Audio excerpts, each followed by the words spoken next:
देश के अधिकांश नेता, बड़े नेता दो मुहैया साफ होते हैं, उसी में हम भी हैं। हम अपने को अलग नहीं रखते भाई। देखिए, राजनीति में कौन नेता किसके साथ कब जाएगा कोई गारंटी नहीं। मैं फिर कह रहा हूं कि जिस दिन मंत्रिमंडल का विस्तार होगा उस दिन ओम प्रकाश राजभर सरकार में शामिल होंगे। हम 3 सीट मांग रहे हैं, बिहार में 2 सीटें।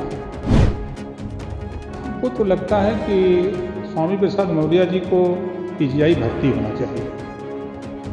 ये संविधान की बात नहीं मानते। शपथ लेते हैं 5 साल जब मलाई खाना था तो भारतीय जनता पार्टी के साथ मलाई खाए, तब सरस्वती जी, लक्ष्मी जी और रामायण की चौपाई रामायण नहीं दिखाई दिए। एनडीए में आप शामिल हुए, जो सूचना थी कि खुद शीर्ष नेतृत्व भाजपा का आपको एनडीए में शामिल कराया और उसके बाद से समर्थकों को आपके मंत्रिमंडल में शामिल होने की उम्मीद थी। आपने कई तारीखें भी दी, क्या लगता है दिवाली भी? देखिए, माननीय मुख्यमंत्री योगी आदित्यनाथ जी के प्रयास से माननीय अमित शाह जी के यहाँ मैं गया।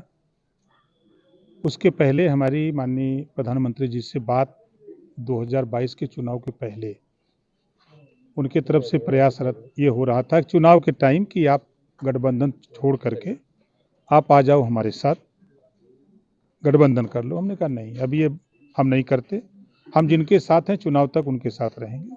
फिर उन्होंने 24 की बात की थी तो हमने कहा कि 24 टाइम आएगा तो हम आपकी मदद करेंगे। तो सबकी राय से हम वहाँ गए हैं। मंत्रिमंडल के संबंध में जो बात तय है कि मंत्रिमंडल का विस्तार होगा तो आपको शामिल किया जाएगा। जहाँ तक सवाल आपको कि हमारे तरफ से तारीख, मैंने कोई तारीख नहीं दी। अखबार टीवी में जो भी बातें आई, हमसे अगर पूछा गया तो हमने कहा था कि हम 7 तारीख को बताएंगे, क्योंकि 7 को हमारी बात होनी थी कि मंत्रिमंडल विस्तार की क्या संभावना है। तो उधर से बात आई कि अभी हम लोग चुनाव में व्यस्त हैं और चुनाव में जो मध्य प्रदेश का चुनाव बीत जाता है तो फिर इस पर चर्चा होगी।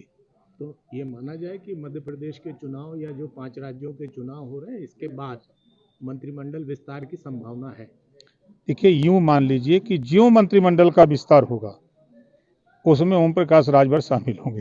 अभी आप एक चीज कह रहे थे कि समीक्षा बैठक जब आप कर रहे थे तो अभी मैं सुन रहा था, आपने कहा कि जैसे ही मंत्रिमंडल विस्तार होगा ओम प्रकाश राजभर को कोई इग्नोर नहीं कर सकता। ये समर्थकों में केवल जोश भरने वाली बात थी या? मैं फिर कह रहा हूं कि जिस दिन मंत्रिमंडल का विस्तार होगा उस दिन ओम प्रकाश राजभर सरकार में शामिल होंगे। एक बयान आपका बहुत तहलका मचाया हुआ है, अब वो आप अभी बोल रहे थे, हम चाहेंगे कि उसका भी आप स्पष्ट कर देते कि एनडीए के कुछ साथी आपके संपर्क में हैं। देखिए, हमारा संपर्क इंडिया के हमारा सबसे संपर्क रहता है। अब हम भी चाय पीने जाते हैं, वो भी चाय पीने जाते हैं, राजनीति अपनी जगह है। जब देश के बड़े नेता एक साथ बैठ करके चाय पीते हैं और छोटे कार्यकर्ता नीचे आपस में बेचारे लड़ते हैं, तो उसी बात पर मैंने कहा है कि हमारी बात सबसे होती है। आपने देखा होगा कि एक बयान, मैं महाराष्ट्र गया था, बॉम्बे, उद्धव ठाकरे जी का बयान शायद याद होगा। उन्होंने कहा कि ओम प्रकाश जी आप हमसे समझौता कर लो तो हम यहाँ के चुनाव को जो है हम चुनाव आसानी से जीत जाएंगे, मुझे किसी की ज़रूरत नहीं है। मैं बिहार गया था तो मैं जाकर के वहाँ खुद, जब पिछले साल मैं गया था तो नीतीश जी ने खुद कहा था कि हमसे मिल लीजिएगा महाराज, तो जाइएगा। मैं उनसे भी मिला, जाकर के मिला था जब जेल में थे लालू जी, रांची, वहाँ जाके मिला। तेजस्वी से दिल्ली मिला, मिलते रहते हैं सबसे। मायावती जी से बात होती है, अखिलेश जी से बात होती, किससे नहीं बात होती। मतलब राजनीति में अपार संभावनाएं हैं। देखिए, राजनीति में कौन नेता किसके साथ कब जाएगा कोई गारंटी नहीं है। उदाहरण हम आपको बता दें, 17 के चुनाव में कांग्रेस पार्टी के संबंध में समाजवादी पार्टी ने कहा ना कि इनके पास कुछ नहीं, हमारी सबसे बड़ी भूल थी जो गठबंधन की है। और फिर 24 के चुनाव के लिए गठबंधन, और मायावती जी ने कहा कि 2 जून की घटना को लेकर मायावती जी ने कहा कि अब कभी जीवन में सपा से गठबंधन नहीं। 19 में फिर हो गया। भारतीय जनता पार्टी को लेकर के लोग कहते हैं कि मुसलमानों की दुश्मन, महबूबा मुफ्ती अलगाववाद की राजनीति करने वाली पार्टी, उससे गठबंधन हुआ, 2 साल सरकार चली। किसी पार्टी को उठा के देखिए, सब लोग इधर उधर इधर उधर। जो आज की डेट में जो बयान आपका है, क्या उसको माना जाए वो मीडिया चला रही है या आपने भी कुछ? नहीं, मैंने कहा है, हमने उस बयान को यूं कहा है कि देश के अधिकांश नेता, बड़े नेता दुमुहिया साफ होते हैं, उसी में हम भी हैं।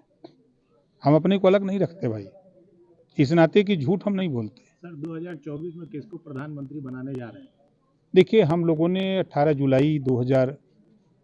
जुलाई 2023 को दिल्ली में एनडीए की बैठक में सभी घटक दलों ने संकल्प लिया है कि हम लोग 330 प्लस सीट जी के नेतृत्व में हम लोग काम कर रहे हैं। मतलब अब बाकी बातें अफवाह समझी जाए। सब वही देखिए, राजनीति में चाहे आपकी टीवी अब का चली, कुछ चले के चाहिए ना, कुछ राजो भर के दिखाए के चाहिए कुछ। सर 2024 में कितनी सीटों पे चुनाव लड़ने जा रहे हैं आप लोकसभा?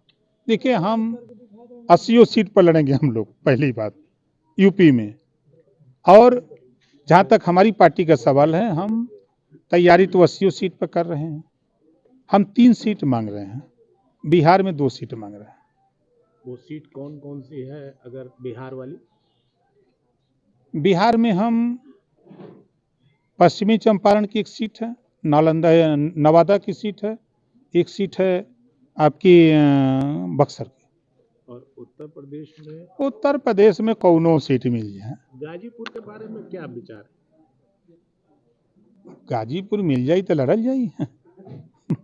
गाजीपुर से उम्मीद की जाए? अब सीट मिल जाए तो एकदम फाइनल है ना, वैसा हूँ फाइनल है। माना जा रहा है कि ओम प्रकाश राजभर के खाते में ये सीट जा सकती है, और एक शिगुफा भी उड़ रहा है कि ब्रजेश सिंह के घर से कोई कैंडिडेट आ सकता है। देखिए, अभी तक तो ये खबर चलती थी कि ओम प्रकाश राजभर का मुख्तार अंसारी से संबंध है। अब बिल्कुल कहता हूँ, अब आप कह रहे हैं ना कि ब्रजेश सिंह के परिवार से आ सकता है, उनसे भी संबंध है, हमारा सबसे संबंध है। संबंध के मामले में नहीं हम पीछे रहते हैं। तो अब देखिए, नेतृत्व के ऊपर है, दिल्ली का नेतृत्व जो तय करेगा वो चुनाव लड़ेगा। रही बात जो सीट हम लोगों को मिलेगी, हमारी पार्टी से प्रत्याशी होगा। मंत्री जी, एक मामला और उठता है बिहार की, चूंकि आप चर्चा की है, तो बिहार में जिस तरीके से विधानसभा में मुख्यमंत्री जी ने एक इशारा किया था, आपने देखा होगा, तो उसको लेके क्या कहेंगे? देखिए, हम उनके बयान से सहमत नहीं हैं। हिंदू धर्म के मामले में एक बात कही जाती है कि जब 60 साल के ऊपर के लोग हो जाते हैं तो कभी कभी कुछ जबान से अपशब्द निकल जाते हैं, ऐसी विडंबना लोग कहते हैं, वही बात है। स्वामी प्रसाद मौर्य का एक बयान लक्ष्मी जी पे आया है। हमको तो लगता है कि स्वामी प्रसाद मौर्य जी को पीजीआई भर्ती होना चाहिए। ये संविधान की बात नहीं मानते। शपथ लेते हैं, 5 साल जब मलाई खाना था तो भारतीय जनता पार्टी के साथ मलाई खाए, तब सरस्वती जी, लक्ष्मी जी और रामायण की चौपाई रामायण नहीं दिखाई दिया। 5 साल थे ना, 4 बार लगातार बहुजन समाज पार्टी में मंत्री थे, तब नहीं दिखाई दिया। अब सत्ता से बेदखल होने के बाद दिमाग का दिवालियापन हो गया है। बाबा साहब डॉक्टर अम्बेडकर जी ने संविधान में व्यवस्था दी है कि सभी लोगों को अपने अपने धर्म को मानने मनाने की व्यवस्था है। किसी के धर्म के खिलाफ किसी को टिप्पणी करने का नहीं। आप अपने धर्म को मानते हो, उसका प्रचार करो, उसके विषय में जनता को बताओ। आप किसी के धर्म की क्यों खिलाफत करते हो? ऐसा नहीं होना चाहिए। हमसे जुड़े रहने के लिए हमारे YouTube चैनल को सब्सक्राइब करें और नई वीडियो की नोटिफिकेशन के लिए बेल आइकॉन को दबाएं। अगर आप ये वीडियो Facebook पर देख रहे हैं तो लाइक जरूर करें और ज्यादा से ज्यादा शेयर करें। धन्यवाद।